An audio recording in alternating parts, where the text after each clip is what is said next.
আমাদের স্কুলের পিকনিকের দিন। সকালে সবাই রওনা দিলাম একটি সুন্দর পার্কের উদ্দেশ্যে। বাসে সবাই গল্প, গান আর ঠাট্টা করছিল। হঠাৎ বাসের এক পাশে কারা যেন চিৎকার করে উঠল।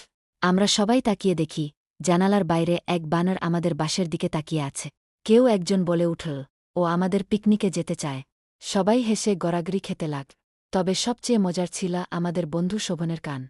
সে মজা করতে করতে একবারে জানালার পাশে গিয়ে বানরটাকে একটা কলা দেখিয়ে বলল, চিন্তা করো না, তোমার জন্য খাবার আছে। কিন্তু যখন জানালা খোলা হল, বানরটা এক ঝাঁপ দিয়ে বাসে উঠে পড়ল। সবাই এদিক ওদিক ছোটাছুটি শুরু করল। শোভন তো ভয়ে চেয়ার নিচে লুকিয়ে গেল। শেষে ড্রাইভার সাহস করে বানরটাকে আবার নামিয়ে দিল।